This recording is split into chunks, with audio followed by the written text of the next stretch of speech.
Oke, halo teman-teman, welcome to Bibiba, Bincang Bisnis bareng Abes. Pada kesempatan kali ini, kita bakal ketemu sama salah satu narasumber inspiratif yang bakal ngasih sharing yang pastinya luar biasa keren banget. Sebelum itu, izinkan aku memperkenalkan diri dulu. Nama aku Sofiani Anami.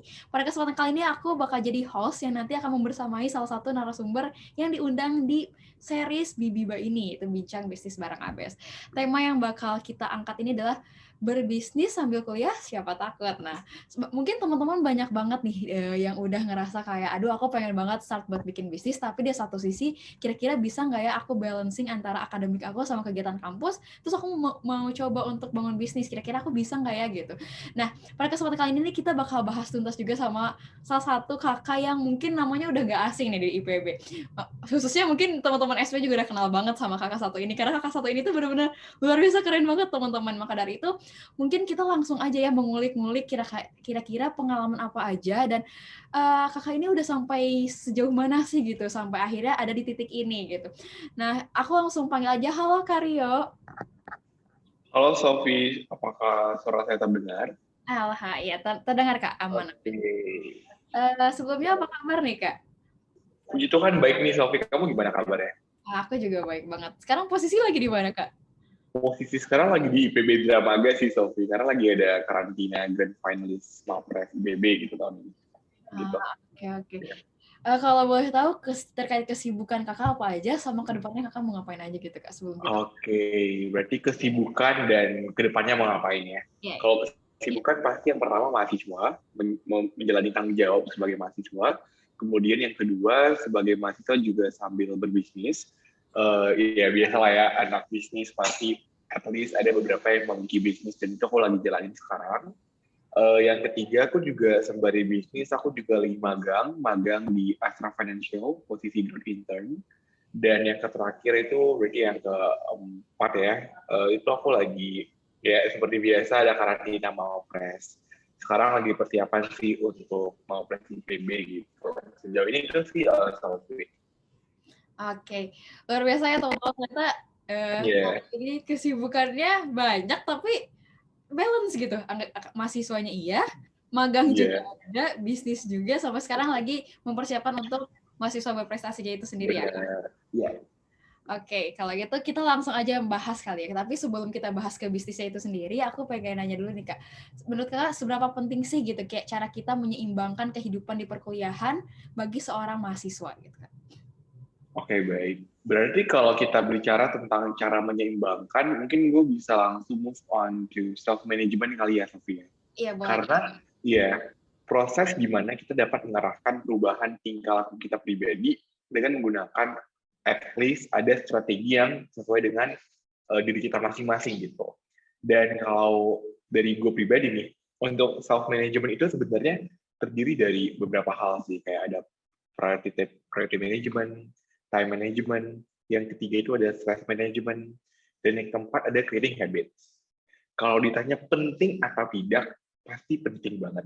Karena ini secara tidak langsung akan berhubungan seperti apa kita ke depannya dan bagaimana proses yang kita lakukan untuk mencapai cita-cita atau tujuan yang kita inginkan. Dan apabila itu semua tidak kita lakukan dengan baik, pasti di selama proses perjalanannya itu akan banyak hambatan atau tantangan yang mungkin terjadi yang bisa aja itu bakal membuat kita down or something else.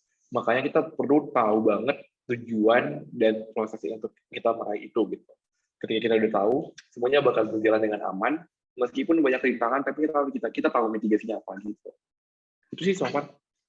Oke, berarti tadi kalau misalnya, jadi ternyata menyeimbangkan kehidupan mahasiswa di kampus Ya, itu penting banget ya Kak. benar. Mulai dari membuat prioritasnya, terus self management sama create the habits Ah, itu sendiri. yes. Karena tadi balik lagi ya Kak, kalau Kakak singgung ternyata kita tuh perlu banget yang namanya tujuan biar nanti selama prosesnya itu kita lebih gampang karena lebih terarah gitu. Kayak Iya, gitu. Oke. ada visualisasinya sih. Jadi Iya. kita kebayang. Iya benar-benar. Ya. Oke Kak, kalau gitu tadi kan bahas lagi soal manajemen ya. Nah ini aku juga mau Yeah. cara efektif untuk mahasiswa dalam manajemen waktunya sendiri gitu ya di berbagai kegiatan karena mungkin selain tadi mungkin yang kakak kan balance di antara akademiknya, bisnis, bahkan mungkin sekarang kakak lagi mempersiapkan untuk mahasiswa berprestasi. Nah dari kakak sendiri cara efektif dalam manajemen waktu itu gimana sih kak gitu? Oke, baik. Berarti we are moving on to time management. Nah, kalau aku pribadi, kita perlu tahu dulu nih, sebenarnya time management itu apa sih ya? Dan kalau menurut aku, time management itu bagaimana kita suatu proses dalam kita mengatur dan merencanakan. Jadi ada 2 poin nih, mengatur dan merencanakan cara membagi waktu di antara kegiatan-kegiatan tertentu.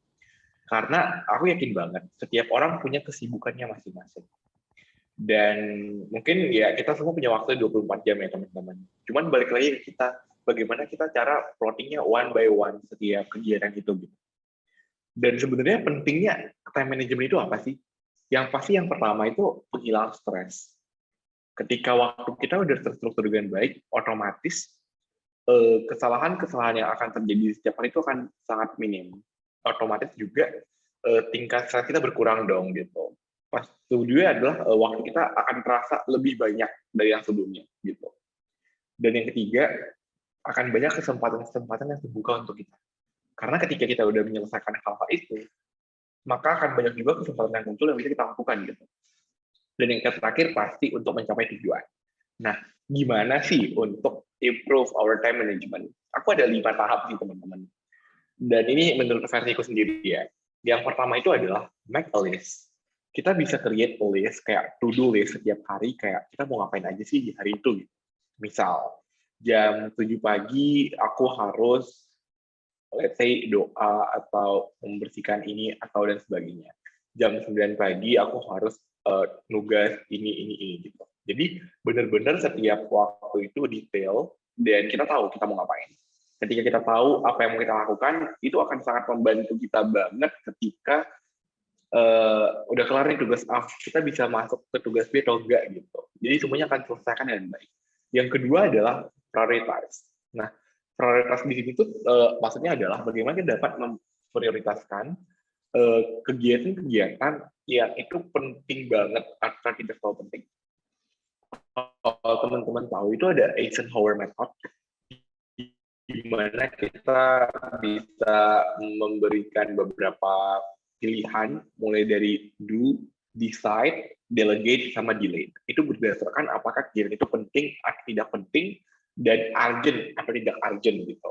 Ketika kita tahu mappingnya itu, maka teman-teman juga tahu mana hal-hal yang harus dilakukan sekarang atau hal-hal yang harus besok atau mungkin beberapa hari ke depan gitu. Yang ketiga adalah find your golden hour. Terkadang banyak orang yang sepele sama golden hour ini sih jujur. Cuman ya kita sebagai manusia, makhluk sosial, kita pasti punya jam-jam tertentu di mana waktu itu sangat amat membuat kita hidup produktif dibandingkan waktu-waktu lainnya. Misal kalau gue pribadi, golden hour gue itu kayak jam 10 sampai jam 11 pagi gitu misalnya. Dan di jam segitu, gue bisa ngerjain tugas yang benar-benar berat banget menurut gue.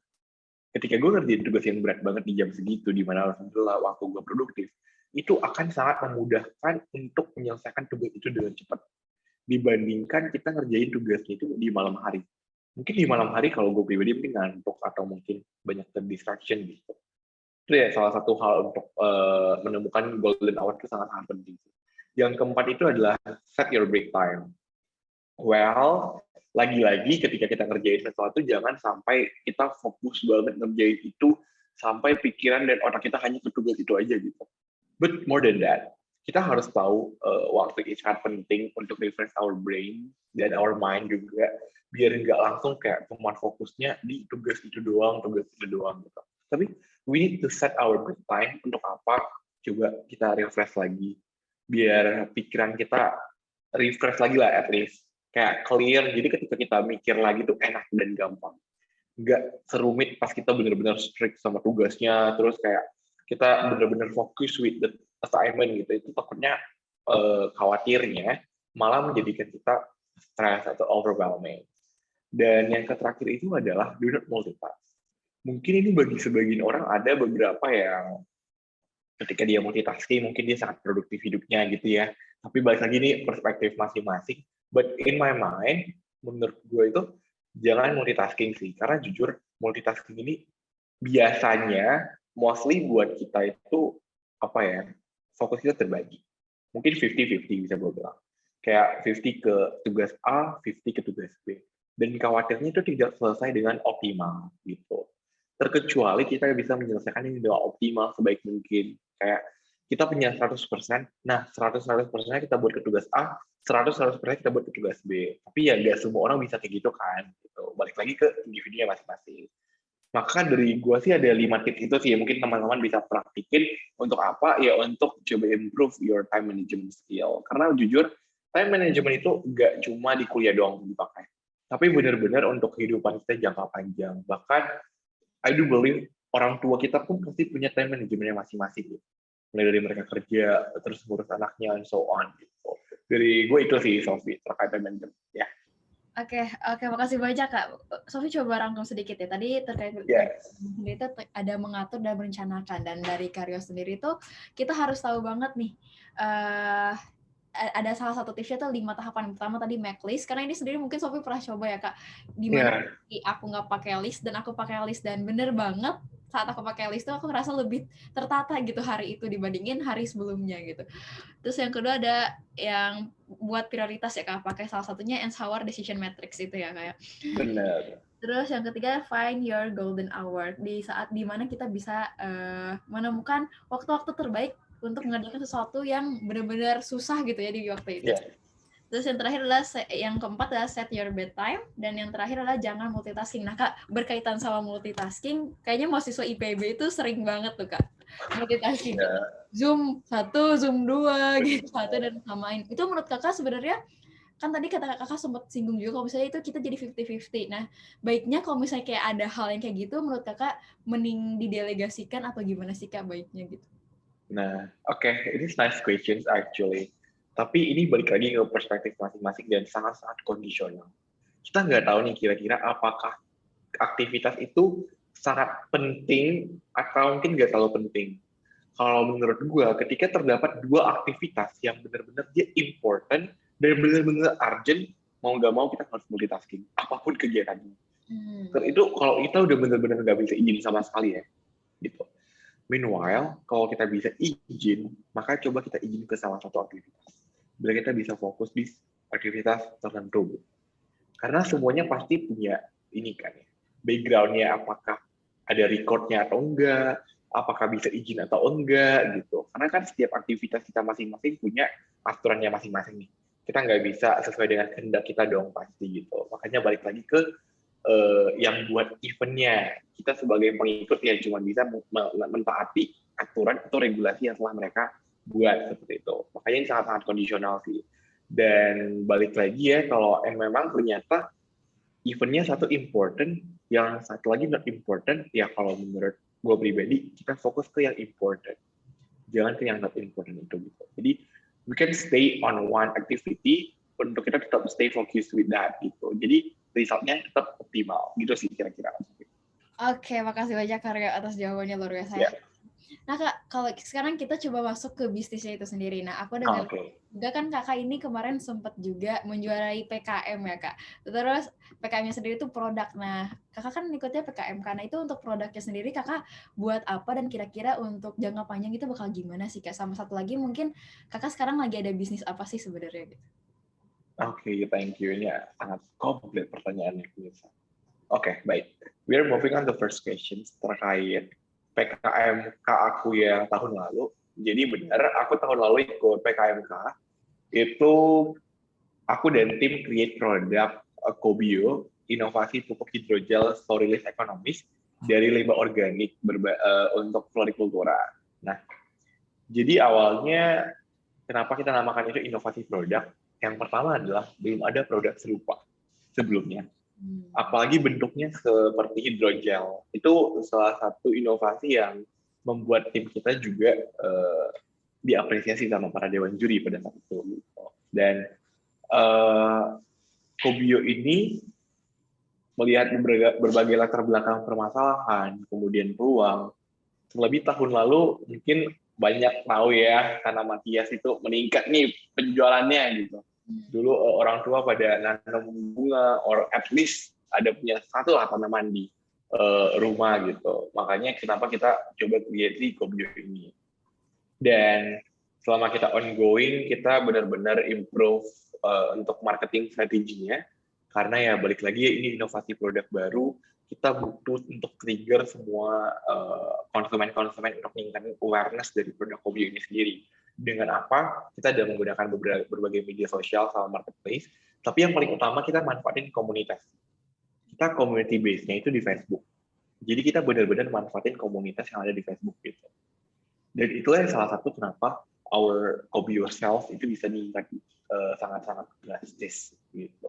Dan bicara tentang apa sih yang mau kita lakukan ke depannya. Nah, untuk sekarang puji Tuhan Kobio lagi dalam tahap proses hak paten untuk yang formulanya, dan kemarin sudah ada impuls dari pihak kementerian bahwasanya sedang dalam proses di ACC, dan kita sedang menunggu hasil itu apakah kita bisa produksi massal nih, karena kan kita khawatir kalau kita udah produksi massal tapi kita nggak ada izin, ya sama aja kita menjualkan produk yang tidak ada diakui dimanapun gitu. Makanya kita masih nunggu izinnya dulu gitu dari para institusi. Dan pasti kedepannya kita mau create lagi Kobio dan bahkan mau buat diferensiasi produk biar produk kita semakin beragam, tapi kita tetap fokus based on tanaman hias gitu. Dan untuk strategi lain-lainnya sih ya paling kita pengen buat komunitas untuk Kobio sendiri, kemudian ada mitra yang tetap, untuk apa ya, untuk penyediaan bahan baku dan sebagainya, agar apa, agar keberlanjutan dari Kobio ini tetap bisa kita jaga dengan optimal. Kemudian selain itu aku juga ada bisnis lain sebenarnya, ada bisnis tas kekinian. Tas kekinian ini base-nya di Jakarta, jadi ini menyasar ke anak-anak muda sih sebenarnya, anak-anak generasi Z gitu biasa. Dan aku melihat bahwasannya fashion sekarang, apalagi dari industri pakaian, bahkan tas itu menjadi salah satu industri yang cukup menjanjikan. That's why aku juga masuk ke dalam industri ini, biar ya kita bisa create satu bisnis yang tidak hanya menguntungkan bagi diri sendiri, tapi bagaimana kita berdampak untuk apa ya, untuk memajukan perekonomian Indonesia. At least dengan bisnis ini juga tergabung dalam salah satu UMKM di Jakarta pasti, dan kita benar-benar fokus melihat gimana kondisi pasar dulu. Kita ngelihat tren di market ini seperti apa sih, kayak tas-tas apa sih sekarang yang lagi laku banget gitu, dan itu bisa kita produksi sesuai dengan permintaan pasar gitu. Dan pasti ini sangat-sangat amat membantu khususnya aku pribadi yang masih menjadi mahasiswa. Jadi ya sambil belajar di SB nih, teori-teorinya bisa langsung dipraktikin langsung di bisnisnya gitu, di real bisnis. Gitu sih so far. Oke, berarti emang kompleks banget ya Kak buat bangun bisnis itu sendiri. Emang tadi Kakak berarti langsung implementasi banget ya dari mata kuliah gitu, apa yang dipelajari itu langsung diimplementasiin ke bisnisnya yang lagi Kak jalanin sekarang. Mungkin Kak ini juga ya, kayak kadang tuh dari kita seringkali kayak aduh aku pengen banget nih bangun bisnis, tapi di satu sisi gimana cara balancing-nya gitu. Tadi mungkin emang dari time management itu sendiri, tapi dia mulai lagi kayak gimana biar berani gitu untuk start bikin bisnis itu sendiri gitu Kak. Keberanian sih, keberanian itu hal yang paling utama sih sekarang. Karena banyak orang yang cuma bilang doang nih, kayak gue pengen bisnis deh, tapi nggak dilakukan gitu. Kayak percuma kita ngomong tapi kita nggak ada actionnya gitu lah bahasanya gitu. Terus selain keberanian untuk mengambil resiko juga perlu. Karena kita sebagai, mungkin kalau dari pandangan gue itu sebagai mahasiswa yang punya bisnis juga dan mungkin punya beberapa tanggung jawab yang di luar, itu kita harus berani mengambil resiko apapun yang ada di depan kita. Dan untuk berani mengambil resiko itu, kita harus paham dulu benar-benar diri kita sendiri. Kayak kita tujuannya apa? Ini balik ke tujuannya teman-teman. Balik ke tujuan, bagaimana kita mengatur jadwal, dan bagaimana kita mengatur segalanya. Karena jujur, ketika semua beriringan dalam satu waktu, itu pikiran kita pasti terbagi-bagi. Cuman bagaimana kita membagi pikiran kita itu dengan baik ke dalam setiap plot dari apa yang harus kita lakukan. Dan itu puji Tuhan, gue bisa melakukannya dengan saat ini gue bisa bilang dalam kategori baik, tapi gue terus belajar bagaimana semuanya memiliki hasil yang optimal gitu, Sophie, kira-kira.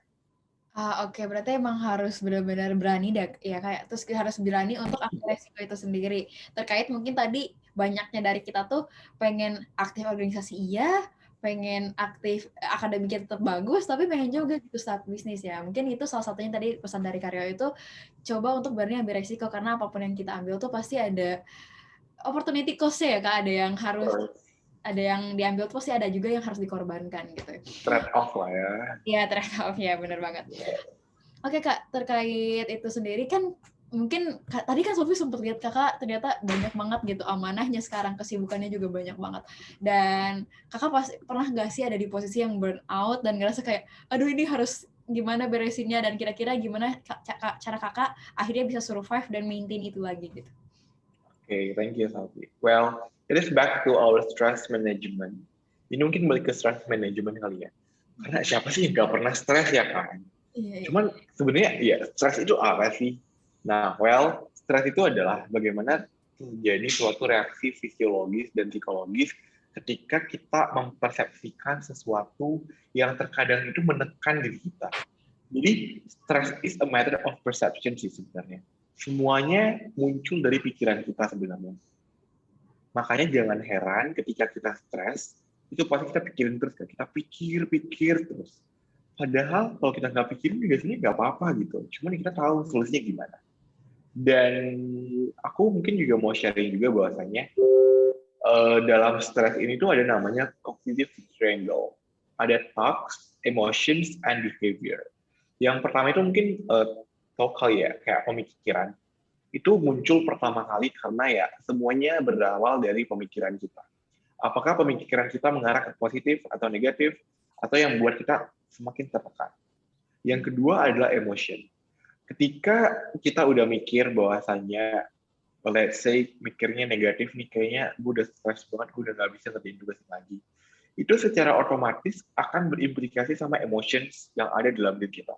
How we feel the effects, what we think and do. Jadi kita ngerasa diri kita sampai sekarang nggak mampu ngelakuin itu. Dan ketika kita udah mikir kayak gitu, udah reflect to our self, itu akan berimplikasi ke perilaku kita, our behavior, di mana kita melakukan yang udah kita pikir dan kita rasakan tadi. Jadi kita nggak ngelakuin sama sekali. Gitu.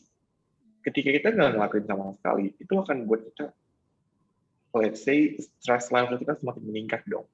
Karena mungkin kita nggak ngelakuin tugas yang seharusnya kita capai atau kita selesaikan. Makanya balik lagi, ketika memang kita lagi pusing banget nih, coba kita pikir deh, gimana biar kita pusing, tapi bisa cepet hilang pusingnya. Karena kan ini balik lagi, kita pusing pasti karena persepsi kita dong. Nah, langsung cari solusinya. Kira-kira solusi apa sih yang tepat biar kita nggak pusing.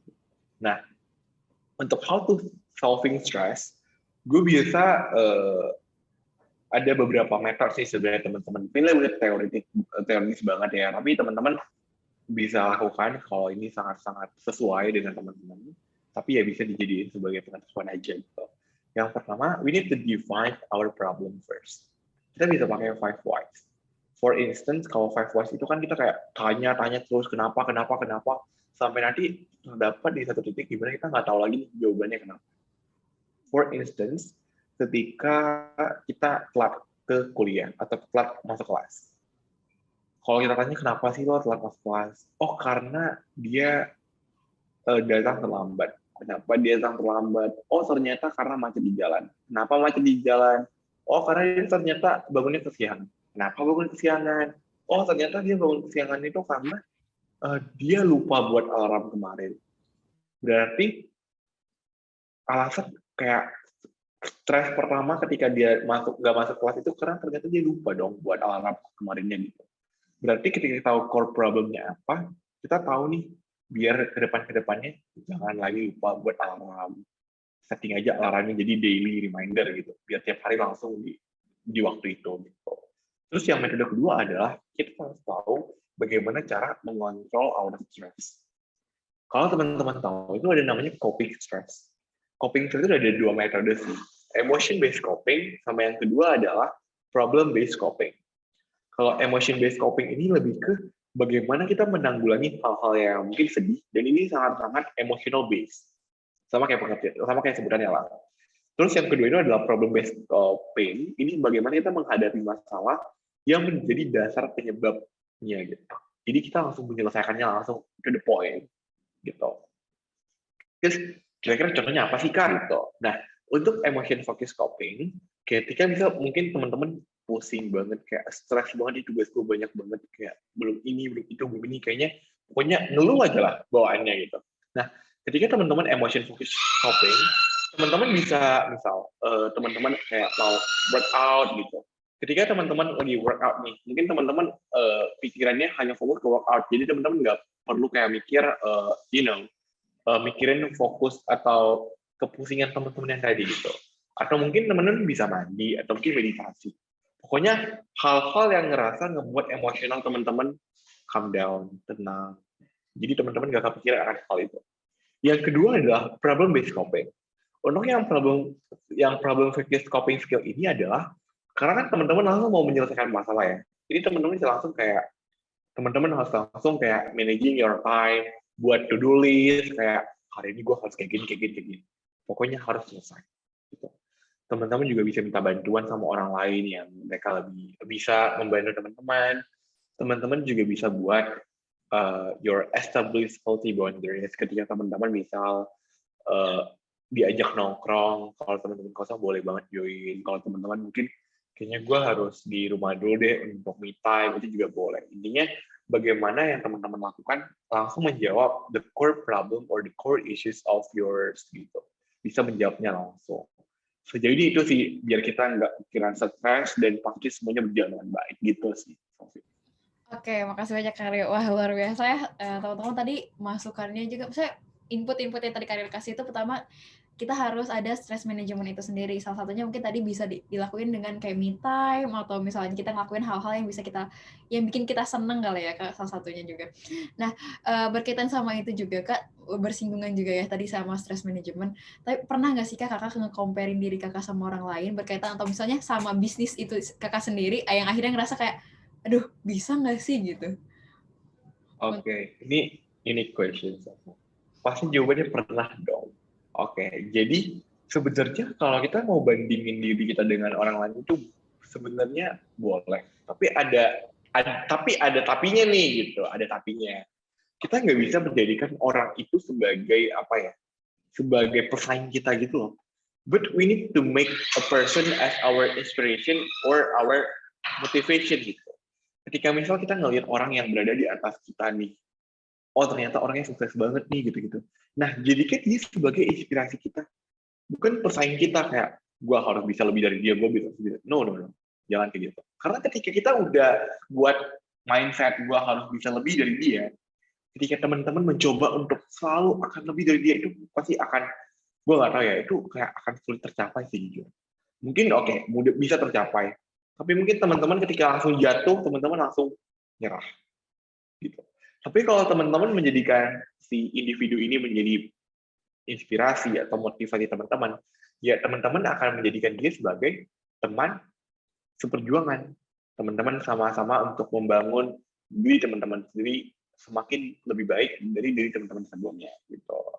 Terus kalau kita masuk ke konteks bisnis, pasti dong, kan ada namanya benchmarking atau competitor analysis. Dan ketika kita melakukan analisis kompetitor, kita harus tahu unique selling proposition dari bisnis kita itu apa. Dan apakah kita relate apabila kita bandingkan dengan bisnis yang lain gitu. Dan ketika kita membandingkan bisnis kita dengan bisnis yang lain, coba cari deh, ada nggak sih kira-kira gap atau mungkin hal unik yang bisa kita create dibandingkan dengan apa yang telah dilakukan gitu. Dan ketika kita tahu itu, maka yakinlah bisnis teman-teman akan jauh lebih baik dari bisnis yang teman-teman lakukan benchmarking. Makanya jangan heran, perusahaan-perusahaan sekarang banyak banget yang ngelakuin benchmarking kompetitor. Biar apa? Biar mereka nggak ketinggalan. Ketika si perusahaan ini terus dia berinovasi, pasti ada perusahaan lain yang melihat perusahaan itu dan lihat lagi. Dia juga ikut inovasi. Jadi lomba inovasi deh semuanya gitu. Cuman ya yang akan kuat siapa? Yang pasti punya pemikiran out of the box. Terus yang penting banget. Makanya ketika kita memang sedang melakukan kompetitor atau coba bandingin diri kita dengan yang lain, coba pikir in growth mindset ke depannya bagaimana biar kita tetap existing condition-nya itu tetap ini. I would like to say tetap dikenal oleh orang, dan juga pasti kita nggak merasa diri kita itu sepenuhnya salah. Tapi justru diri kita tuh udah semakin baik nih, semakin hari semakin baik, dan bisnis kita juga semakin hari semakin baik, ya karena kita udah melakukan hal yang tadi. Itu sih Sofi. Oke, makasih banyak Karya. Jadi teman-teman, kita nggak salah sama sekali untuk meng-compare diri kita, tapi mungkin tadi tapi ada tapinya ya Kak ya. Jadi ini tuh motivasi kita, bukan jadi kayak aku harus lebih dari dia. Takutnya mungkin itu bisa jadi motivasi untuk cepet, tapi nanti takutnya jatuhnya sakit gitu ya Kak ya. Insecure lah bahasanya. Iya, insecure jadinya. Terus tadi juga mungkin untuk bisnisnya sendiri, teman-teman, buat teman-teman yang pengen mulai start bisnis, jadi nggak bisa asal bikin bisnis, habis itu masuk ke pasar, tapi takutnya nanti pas di pasar ternyata nggak laku gitu. Itu penting banget untuk analisis kompetitor itu sendiri ya Kak. Dengan adanya inovasi yang bisa meningkatkan kayak kira-kira value apa sih yang kita tawarin yang beda dari orang lain. Oke, makasih banyak Karya. Oke, sebenarnya kita udah cukup sih Kak untuk pertanyaan-pertanyaannya. Tadi udah dibahas juga terkait self-management, dan itu tuh ternyata berkaitan juga gitu untuk pembangunan bisnis kita. Karena kita kan harus juga ada stress manajemennya, kayak kira-kira kita harus memanajemen waktunya kayak gimana, dan itu tuh ternyata implikasinya juga bisa ke bisnis kita itu sendiri. Nah, sebelum diakhiri nih Kak, kira-kira ada closing statement atau pesan yang Kakak sampaikan buat teman-teman yang dengerin podcast ini? Oke, ini berarti closing statement ya. Nah, kalau aku pribadi sebenarnya simple aja sih. If you don't believe yourself that you are the best, so no one is ever going to believe who you are gitu. Jadi teman-teman harus percaya diri sama diri teman-teman sendiri. Karena ini diri kita gitu. Kita yang bisa ngebuat bagaimana apa yang mau kita lakukan ke depannya. Diri kita nggak bisa diganggu sama orang lain. Maka apa yang mau kita putuskan, coba kita pikir dengan matang, apakah langkah itu sudah tepat atau tidak. Ketika sudah tepat, so go with the flow. Teman-teman harus lakukan seoptimal mungkin dari apa yang teman-teman bisa lakukan. Dan yakinlah, hasilnya nanti akan sesuai dengan apa yang teman-teman lakukan. Karena actually, a good process produces good result. Ketika teman-teman udah melakukan prosesnya dengan baik, maka teman-teman harus juga yakin bahwa proses hasilnya juga akan baik gitu. Itu akan punya korelasi yang kuat gitu. Jadi ya teman-teman balik lagi, just believe in yourself sebenarnya gitu.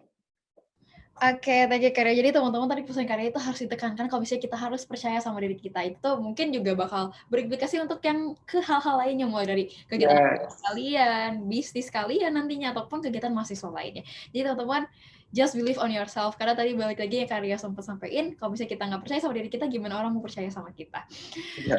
Oke, mungkin itu aja untuk series Bibiba pertama kita yang luar biasa dan sangat inspiratif ini. Makasih banyak teman-teman yang udah dengerin, dan yang pastinya jangan lupa untuk dengerin podcast selanjutnya yang pastinya akan mengundang pembicara yang bisa memberikan kita motivasi untuk terus berkembang ke depannya. Thank you Karya dan teman-teman, bye-bye. Thank you all, bye-bye. Sampai jumpa.